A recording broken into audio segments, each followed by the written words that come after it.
எந்தெந்த கடவுளுக்கு என்னென்ன உணவுகள் படைக்க வேண்டும் என்று உங்களுக்கு தெரியுமா? வாருங்கள் இப்பதிவில் காண்போம். தெய்வங்களுக்கு சில உணவுகள் மிகவும் பிடித்தமானவை. அவற்றை படைக்கும் போது கடவுள் மனமுவந்து அதை ஏற்று நம்மை ஆசீர்வதிப்பார். பிள்ளையாருக்கு லட்டும் கொழுக்கட்டையும் பிடிக்கும். ஆஞ்சநேயருக்கு மாம்பழமும் தயிர் சாதமும் பிடிக்கும். கண்ணனுக்கு வெண்ணெய்யும் அவலும் என்றால் பிரியம். ராமபிரானுக்கு பானகம் நீர்மோர் போன்றவை பிடிக்கும். மகாவிஷ்ணுவுக்கு லட்டு சர்க்கரை பொங்கல் என மஞ்சள் நிறமான உணவுகள் பிடிக்கும். சரஸ்வதிக்கு வெண்பொங்கல் என்றால் பிரியம்.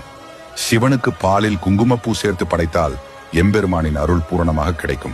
முருகனுக்கு மாம்பழங்களும் வாழைப்பழங்களும் தினைமாவும் இஷ்டம். மகாலட்சுமிக்கு அரிசி பாயசம் என்றால் இஷ்டம். பாயசம் மட்டுமல்ல, அரிசியில் தயாரிக்கப்படும் அனைத்து இனிப்பு வகைகளும் அவளுக்கு இஷ்டமே.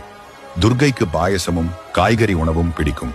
ஐயப்பனுக்கு அரவண பாயசம் என்றால் இஷ்டம். மாரியம்மன், பாளையத்தம்மன், காவுமாரியம்மன், கருமாரியம்மன், காளியம்மன் என அத்தனை அம்மன்களுக்கும் ஆடிக்கூடு இஷ்டம். காளிக்கு எலுமிச்சை சாதம் மசால் வடையும் பிடிக்கும்.